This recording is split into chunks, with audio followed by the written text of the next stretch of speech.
What is up, guys? Hope you're having a good day. In this video, I'm going to give you your snowfall, temperature, precipitation outlook for the United States, and I'm also going to go over some key storm tracks that could occur across the United States this winter and how that could greatly affect the United States, especially even if you live in the central, eastern, and southern United States. So this is this year's ultimate 2018-2019 winter forecast update number 2. We're going to do one each month. Things are always changing. So here's this month's forecast. And what we're going to do this winter for this forecast is the first half, I'm just going to go over my forecast. I'm going to give you all your forecast maps right away because I know some people want that. And then stick around for the second half, or maybe I'll link a video to this. We're going to take a deep dive, and we're going to go into detail. I'm going to unveil the curtain and show you the techniques I use to put this winter forecast together. So if you want more detail and want to learn more about the forecast, we'll go into that later in the video. So with that said, this year I'm going to call it the Great Mordecai El Nino. These Mordecai El Ninos differ from regular El Ninos, and we'll go over that later in the video. But first, we got a contest. How much snow will Philly see this winter? Put your guess below. Just comment your guess. I'm going to pick one random winner out of that bunch, whoever was closest, and they'll receive the signed 8x12-inch metal print of this lightning image I took out in Friend, Nebraska on a storm chase a couple of years back. The lightning was just nuts. I mean, this is only 4 minutes of lightning right here. It's probably one every 2 seconds. And that's what it looks like. You can actually throw it right onto the wall. It's like a heavy metal print. So I'm going to usually sell these for $200, and there's a limited edition. So one lucky winner will receive that when they comment below. So let's get into this thing. The CPC's forecast. This is the National Weather Service. I'm going to show you this, and then I'm going to show you mine. It actually differs quite a bit. They're forecasting a warm west, especially as you go farther west. And then for precipitation, they got above average down here in the southern United States, below average in the northwestern United States, good old Montana world up there, and then above average for Alaska up there. And so what could this year look like? Well, here's some analogues. 1969, 1970, 93, 94, 02, 03, 09, 10, and 14, 15. Okay, 09, 10 for the snow lovers, especially out east there. And this is what they look like if you stack them all together for temperatures. We got cooler than average for the east half, warmer than average for the west half, and then precipitation-wise, above average in those areas in green and blue, below average in the yellow. I think it's going to look a little bit different than that, but that's a little tool that we use here. So let's get right into my forecast here. This is winter at a glance. This is kind of an overview. Then we're going to go over more detail. Okay, so winter at a glance for 2018-2019. We had a little fun with this. Each of these sections, each of these zones, I'm predicting will have its own personality for the winter. And so each area is going to differ. So we're going to start off for the northwestern United States. This area I'm calling the desert. And this area I think is going to have above average temperatures and below average precip. So you might start seeing some cactus growing out in Oregon and Washington. Hopefully not. But anyway, that's what it's going to be like. Maybe not as hot as an actual desert, but you get it. So the southwestern United States I'm calling the sauna. It's going to be a little bit different. I think you're going to get a little more precipitation farther south, but it's still going to be pretty warm. Okay, so we're going to call that area the sauna. The average Joe section here, anything could happen. It's kind of the equal chances. I think it's just going to be average for much of that gray area. Okay, and then this red zone right here is the wild card. Okay, this is what I'm calling the casino. It's a high gamble. You flip a coin. All sorts of stuff here. And it's going to have an equal chance. It could go either way, really. Some areas in here I think are going to score big. That could score jackpot. But some areas, probably not so much. But overall, that red area is going to kind of average out. Remember 2009, 2010? That was quite fun for this area right here. And that was one of the analogs. So that's why I've kept that area in red right there. The next section is called the Winter Warrior Zone. This is where the battle zone is going to be for winter storms. We're going to have a jet stream that kind of tracks up like this, and then maybe another jet pattern. Not always, but enough times where it's going to kind of track down like that. And you're going to get a lot of chaos in that area. Some ice, snow, rain mixtures. It's going to be kind of a hectic area. and probably above average precipitation. And then below that, we're going to call this area the jungle. Below average temperatures, but it's kind of warm down there, so it's probably going to be mostly rain. Just a lot of copious rain, especially out in Florida and places like that. So that's the jungle. And for the snow lovers, this is going to be the area this winter to watch, is the snow factory out in the east and northeastern United States. Below average temps and above average snow probably for that region. So really, as snow lovers, if you live in the east half of the United States, it's going to be a fun winter to watch here. All right, drum roll here. These are the winter temperatures. This is what I'm forecasting for temperatures, and I'm thinking a cooler eastern half of the United States. Notice that differs from the National Weather Service. They had kind of warm conditions extending out to maybe even Ohio.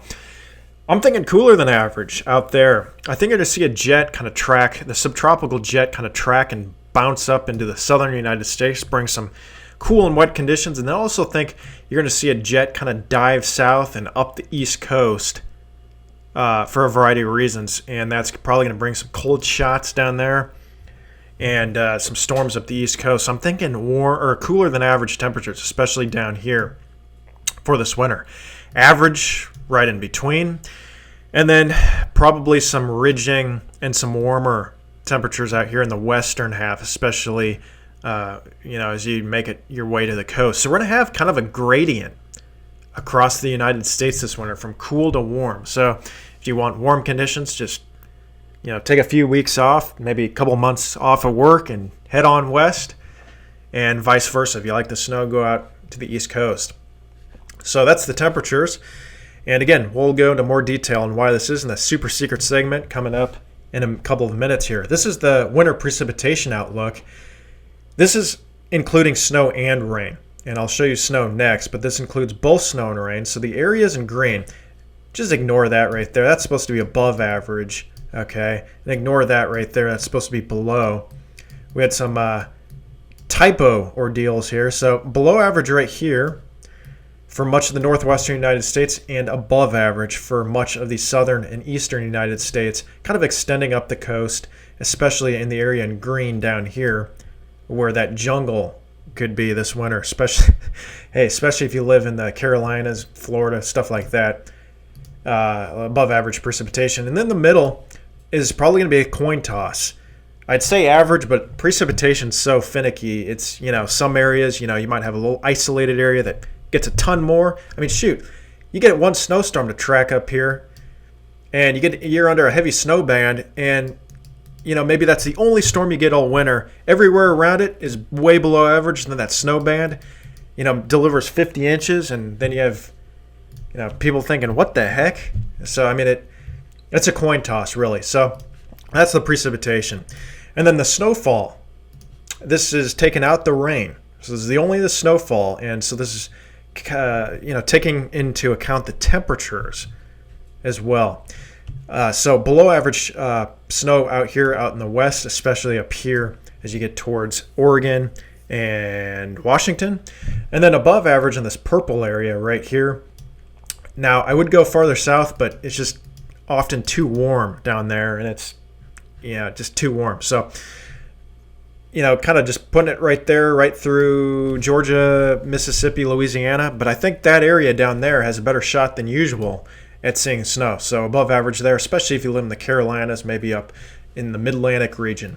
So there you go. That's going to be what I'm thinking. Alrighty, it is time for the super secret segment of this winter forecast video, where I unveil the 6 key factors that I used to put this winter forecast together. And in this video, we're just going to go over the single biggest factor, which is the El Nino, okay?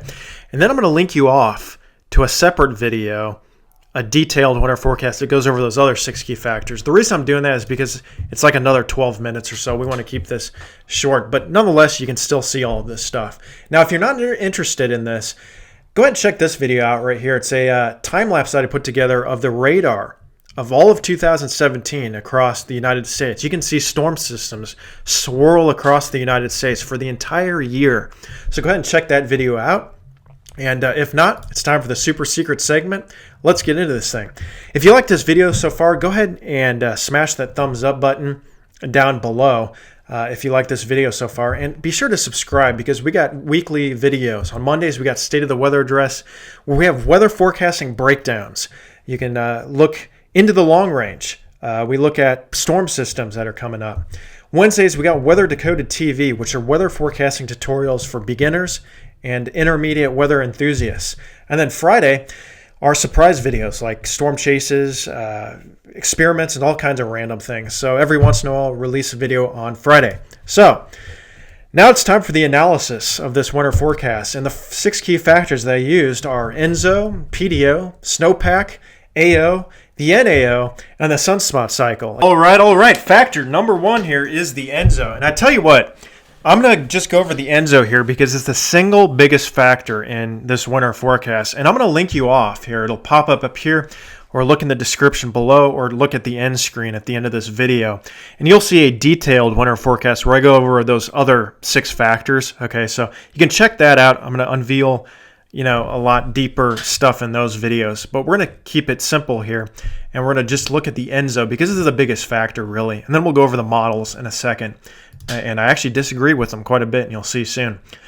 So the ENSO is the El Nino Southern Oscillation. This is going to measure the temperatures between Tahiti and Darwin. The general gist is if it's above average, it's going to be a El Nino, and if it's below average, it's a La Nina.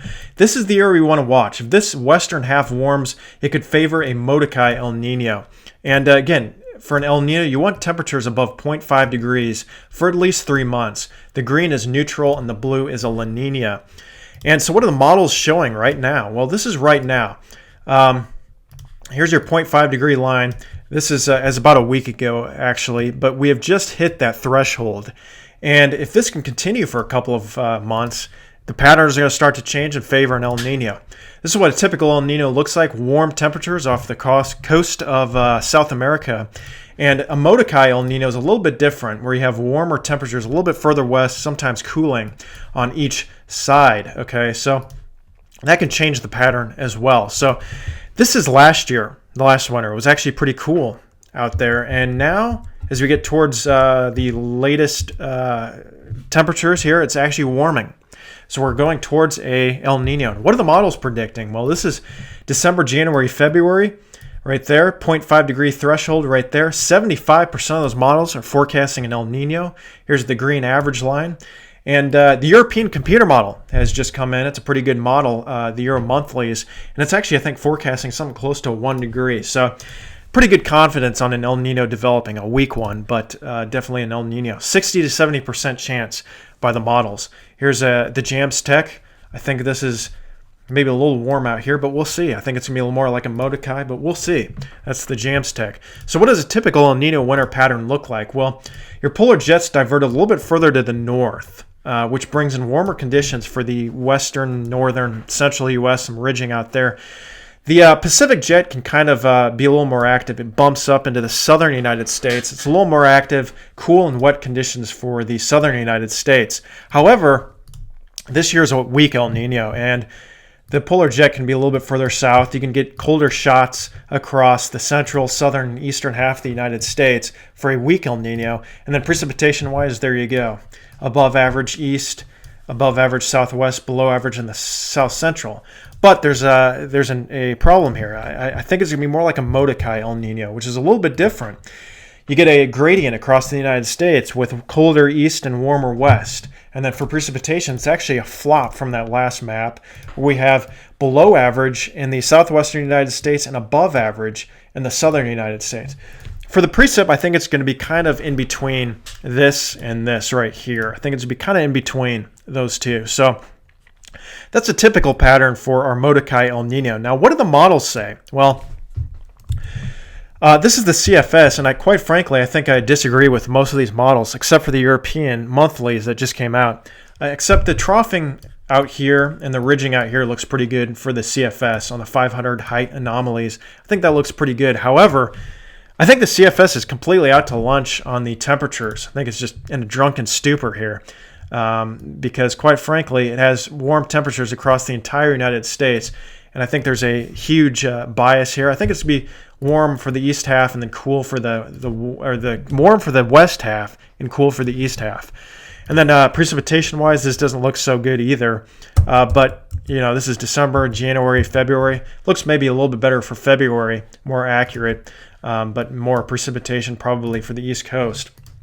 And so that's what the CFS says. The JAMSTEC also shows very warm conditions across the United States. I think that's overdone as well. Precipitation-wise, a little bit better, I think, with a wetter southeast United States and a little bit drier up here. But overall, I think I'm going to kind of rely on the teleconnections a little bit more. And again, we'll see what happens. So that's this year's winter forecast. Again, put your comment below. How much snow will Philly see? Winter will receive an 8 by 12 inch signed metal print of this image I took out in Friend, Nebraska. Just a crazy lightning storm. And if you like videos like this, go ahead and smash that thumbs up button. Subscribe. We got weekly videos. Mondays, we have State of the Weather Addresses where we deep dive. We search for storms. We look in the long range across North America. And it's a follow along with me type video. So you can take the tools that I'm using and follow along with me, even if you're watching the videos days later. So Wednesdays, we got Weather Decoded TV. These are tutorials for the average weather enthusiast, for beginners, okay? So you don't have to know a thing about weather. We teach you those in those videos. And then Friday, we got surprise videos, storm chases that have gone on, tornado clips, weather experiments, just all kinds of fun stuff. So sometimes, every other Friday we'll release a fun little video as well. So hope you enjoyed today's winter forecast. Again, if you're interested in that detailed winter forecast, check this video out right here on the right side of this page. If you're on mobile, I don't know if it pops up there, just look in the description below or check it out on the Weather Decoded YouTube channel page. And then subscribe if you like videos like this. So hope you enjoyed today's winter forecast. I'll be releasing more next month and the month after and beyond. So hope you enjoyed today's forecast, and I'll see you soon.